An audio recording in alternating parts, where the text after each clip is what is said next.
You are listening to the Critical Mass Radio Show, Orange County's business talk show, focused on exploring topics.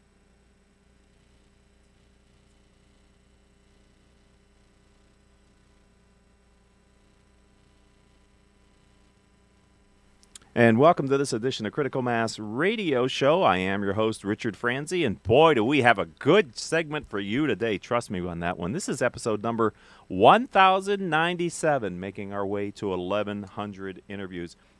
You know, whether it's by email, blog, or an article, everyone ends up doing some sort of writing in their professional field. If you're looking to improve your writing in an easy way, I've invited Peter Brennan to come here and share a bit about what he knows. He's written a book, ladies and gentlemen. It is titled How to Write at Work. And so if you're watching us on the live video feed or you're seeing our YouTube channel, here's Peter's book. We're going to talk about it more. Peter, welcome to Critical Mass Radio Show and Podcast. Thank you for having me. Okay, let's start. Why do you think writing is an important skill in the world of professionals and people who are non-writers for a living? Well, if say you're an architect or an engineer or a consultant and you need to write a proposal to convince other people to invest in you for maybe that $1 million bid, or you're a banker and you need to write that thing, you want to write it in a professional way that avoids the silly common mistakes that everyone seems to make, and you want people to think you're intelligent. People don't want to invest in somebody who they think is dumb. When you say silly common mistakes, two-part question. Yes. Could you give me an example of a couple? And two, in your opinion, why do we have these silly common mistakes in this day and age when we're an educated community? Well, first off, writing's super difficult. Never make it sound easy. I mean, I often write 1,000-word articles. Those 1,000-word articles are 1,000 words. Each of those words maybe have between 5 and 10 letters. So there's about 5,000 to 10,000 ways to misspell things just to begin okay. with. And then you have there might be 50 sentences in there. There's ways to botch each sentence. So you got 50 sentences. You know, you got tons of ways to make mistakes. So it's never easy. What I strive for is 99% error-free, I should say. And so everybody makes that mistake, even the most professional writers. I've seen big mistakes in the New York Times, the Washington Post. Oh, really? Oh, yes. Even with these professional writers, editors, and all that? Oh, I see them all over the place. But I've been trained, and I know how to look for them over the years. Okay. And like, one of the most common mistakes is losing the pronoun and the like. And so say you have a pronoun he, she. Does that refer to the person immediately before before the pronoun, or sometimes it refers to somebody 2 or 3 people before? Okay. So a writer will lose the pronoun. A second way is the shift of tenses. You go from present to past, and finding in the same sentence or in the same same sentence, same paragraph. Oh the same story, and people are not aware of it and the like, and so. That's another common mistake. And then there's the run-on sentence. People don't know where to stop and the like. They just keep going on and on. It's like the battery, the rabbit that just doesn't Energizer stop. guy, huh? Yeah. And so, those are 3 common mistakes that I see often. Okay, so I believe in content marketing as a way for small business, our community, to differentiate their brand, to put out information, consider themselves a media company. So having you here on the show, because your day job is a professional editor and writer for the Orange County Business Journal. You're here today to talk to us as an author of your book, How to Write at Work. But you make a living every day writing words. It's been amazing. Somebody's been paying me for 35 years to make sure the verbs agree with the nouns, and the sentences are correct and the like. So I've been blessed to do it, yes. Okay, so I don't want to sound like an old fogey, but do you think people are getting worse at writing, or is it always been this way and it's just more prevalent now because of the written word so much more available relative to the internet and websites and blog posts and social media? It's an interesting way to look at it, because first off you would think, okay, well, everybody's texting nowadays, and of course everybody does shorthand in texting, and the autocorrect does a terrible job sometimes. It puts words in there that you don't really mean to put in there, and all of a sudden it looks really bad on your part. And so in that sense, if people are used to texting without knowing the correct way to do it, then yes, their writing's getting bad.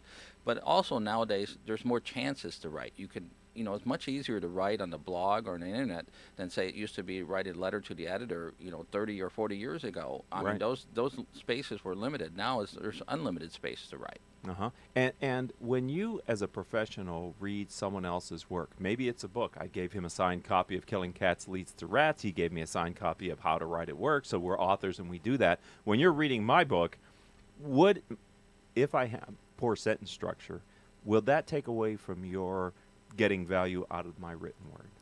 Well, it's sort of like a roadblock. It's, say you're driving along a road and you hit a pothole. You think, oh, that kind of hurt. It makes you stop and it makes you think, oh, let me look at that sentence again. What did the author really mean by that sentence and the like? And since I'm a writer, I think, oh, how would I have phrased that? Mm-hmm. I would have done it this way. Okay. So it does. And I don't think it's just because you're a professional editor and writer. It's because you understand sentence structure and proper grammar, right? So you could be a CEO of another company who's very well versed in how to write. The same thing could happen for them as well, is all I'm saying. Yes. It doesn't have to just because it's your profession. It could be anybody who understands, hey, there's not supposed to be a semicolon in that spot, right? Everybody makes mistakes. The object is to limit those mistakes. Right. And so we're going to take a break here in about a minute. So I'm going to ask you after the break if you can talk about the inspiration for why you took the time, in addition to writing everything else that you write for a living, find a time and make the time to write this book, How to Write at Work. Can we talk about that after the break? Certainly. All right, ladies and gentlemen, you're listening to Critical Mass Radio Show and Podcast. I'm Richard Franzi, your host. This is Peter Brennan. He's our guest. He's an author. He's also the financial editor for the Orange County Business Journal. We're going to be right back to talk about his inspiration for writing the book after this word from me. Richard Franzi is the author of 2 popular business books for CEOs. His first book, Critical Mass, The 10 Explosive Powers of CEO Peer Groups, was the first book ever written on the secret value of CEO peer groups. His second book, now with newly updated information, is Critical Mass, The Power of CEO Guiding Principles. Richard's books contain powerful information to help CEOs running middle-market companies gain valuable insight to improve their decision-making skills. Richard's books are available as paperbacks or Kindle versions from Amazon.com. To find them, type Richard Franzi in the search box. And welcome back to this edition of Critical Mass Radio Show and Podcast. I am your host, Richard Franzi. We have a very interesting guest, Peter Brennan. He is the author of How to Write at Work, and we're going to be talking about his book in just a minute. But, all of our shows can be heard anytime on iTunes, iHeartRadio, Stitcher, Spreaker.com. Hundreds of former guest websites whose CEO has been on our show, and the companies put the interview on their website. Since we started this show in 2009, we've reached hundreds of thousands of listeners through our live stream here on octalkradio.net, podcasts on the various platforms, as well as other social media channels. Simply type in Critical Mass Radio Show into your favorite podcasting software to find our weekly shows. All right, Peter, before we took the break, I was going to ask you, what was the inspiration for you to write this book? Well, there are 2 types of journalists. One is the journalist who's really good at grammar and a stickler, and those type of writer and journalists become editors generally. And there's the other journalist who goes out there and gets a story, gets a scoop. I was the guy who got the scoops. Okay. My grammar wasn't the best, and I grew up in Hawaii speaking the kind pidgin English, and so I had to learn as we went along. I learned in college, of course, and then throughout my professional career, I would learn this or that, and I've always would pick up grammar books trying to help myself. And I looked at these grammar books, and I realized they're written basically geared towards the person who wants to write the creative novel, the person who wants to write the next Moby Dick. Okay. They're not geared towards somebody who has to write at work. There are a few books out there that are geared toward people who write at work, and I looked at them, and I could tell they weren't done by people who have done it for years like I have, and they didn't have a lot of the common sense techniques that I've learned along the way. And I thought to myself, well, I could fill a niche here, and tell people, here are some techniques I've learned along the way that will help you improve your writing. Okay. So these are real-world, basic improvements that we can make by reading your book. That's correct. One of your lines here on the cover says, better writing equals better pay. Yes. Can you support that assertion, sir? I certainly can. Okay, please do. Okay, if you say you're going to invest $1 million or $2 million in a project, and you read the report by the person, and the person who writes it can't tell the difference between good and well. He misses the commas. He has run-on sentences, and it's a sloppily written project. Would you invest $1 million or $2 million in that project? No, you would not. Probably would not, right. And I'll tell you another case. When I was at PIMCO, I was a contract writer over there. At PIMCO, we had 2 portfolio managers who wrote an article, 750 words, and my colleague edited that article. And as usual, PIMCO, they send out the article to their clients. And one of the clients liked the article very much and decided to invest $500 million based on that one article. Okay. Yes. So the written word is still compelling. It's still compelling, yes. And when you write a story, you follow some type of structure that is entitled to make the reader want to read the entire story. Yes. Could you share, not necessarily what's in your book, but it's in your head as far as help the CEOs and business owners out there who I say should be writing content to educate their prospects and their customers. What's the right structure for a good story, even if that story is a blog post? Okay. First off, when you're writing, you should have in your mind how long you want to write. If you're writing an email, you should keep that email to under 200 words. You don't want a long story. If you're writing a blog, you want to keep it around 500 words. If you're writing an article or like a thought leadership, you want to keep it 750 to 1,000 words. If you're writing a wonky white paper, you keep it to 2,000 to 8,000 words. So you want to set up expectations for the reader. If you open an email and you see that email is 1,000 words long, do you want to read that email? No. I'll close it. So first off, you want to set expectations for what's going there, and then the second thing you want to do is be clear in your headline. I can't tell you how many poor headlines I see on press releases. It's like people don't want to announce the news; they want to hide the news, and you got to figure out what's in there. Is that called burying the lead? Yes, burying the lead, whatever they may say, But I mean, why issue a press release if you're going to bury the lead? Right. I call it prime real estate. It's like you're building a house, beautiful view of your bay, and you put the toilet where the view is.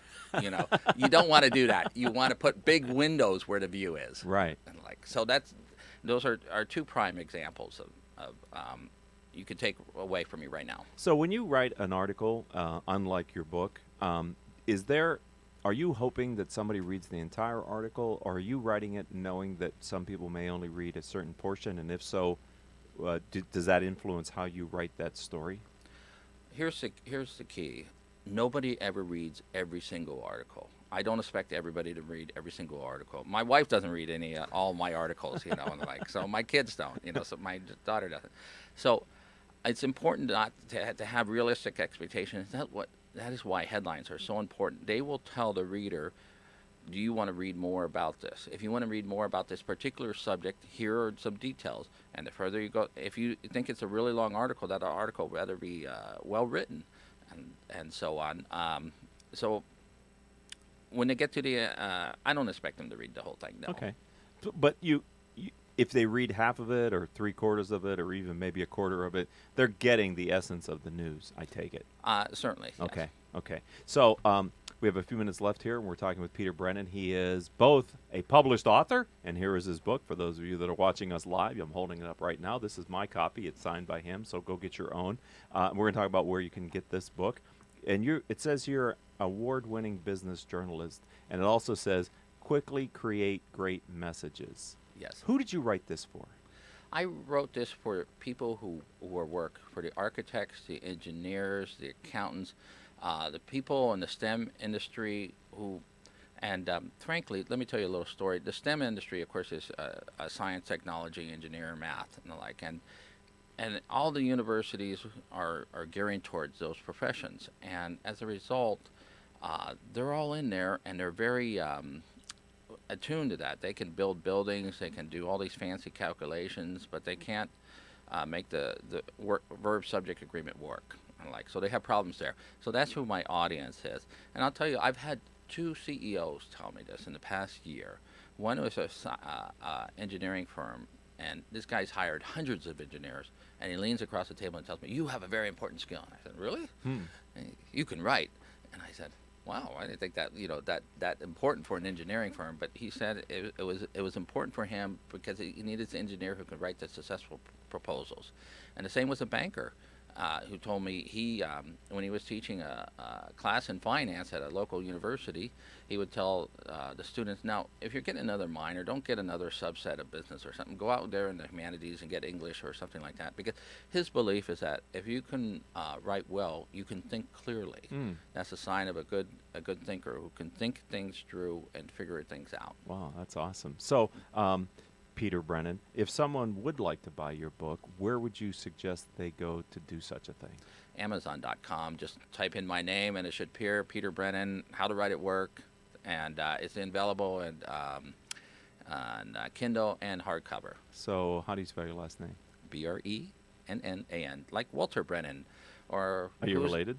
Oh, we're all related. We're all shirt tail relatives, I'll tell you that. So, or the CIA director, John Brennan, Oh, hey, awesome.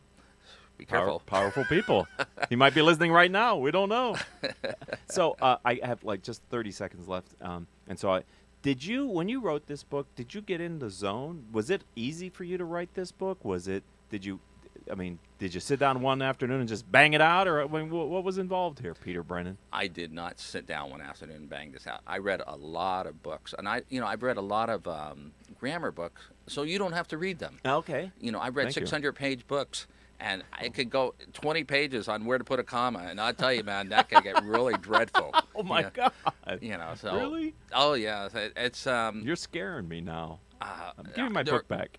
There are so many grammar rules out there, and I touch on the most important ones. Okay, and there are. And there are important rules. Okay, because maybe I'm thinking after all this conversation, I'll just have you listen to my audio book versus reading my printed book. I might be better off that way. All right, and so your day job is Orange County Business Journal. Yes. We're live today, and people might listen to it as a podcast between now and next week. Are you excited about the story you're working on for next week's issue of the Orange County Business Journal? Yes, I'm working on a story about Ed Carpenter, who's here in Irvine. He's probably the guru of startup banks in the United States. He's started up more banks than anybody else. Ed Carpenter. Yeah, Ed Carpenter. He's a builder of banks. Wow. Do you like that pun? Yeah. Yes. That'll be the headline, I hope. We'll see. Okay, we've got it on tape, baby. We'll know when the paper comes out. Well, I'll be checking the Orange County Business Journal next week, so that'll be, let's see, it'll be dated what? Next week's paper will be dated? May 7th. May 7th. So there you go, ladies and gentlemen. If you're listening to this live, write that down. If this is a podcast and it hasn't been May 7th yet, wait for the Orange County Business Journal because I'm sure you're all subscribers to it. Thank you for being a friend of the program. Oh, with much pleasure. And I've enjoyed this conversation. Congratulations on your book. Thank you very much. All right, ladies and gentlemen, we're going to call it a quits here for this edition of Critical Mass Radio Show and Podcast. I'd like to thank our engineer for today, none other than Paul Roberts, our producers, without whom we could not do this show, Joan Park, Crystal Nunley, and Haley Stern. If you'd like to connect with me on LinkedIn, I'm Richard Franzi, Franzi. If you'd like to buy my latest book, Killing Cats Leads to Rats, Mitigating the Unintended Consequences of Business Decisions, check out Amazon, Barnes & Noble, and other booksellers. And until the next show, I hope all of your business decisions will move your company in a positive direction. You have been listening to Critical Mass Radio Show Business Talk Show, focused on exploring topics of interest to CEOs who are leading middle market companies. With your host, Richard Franzi.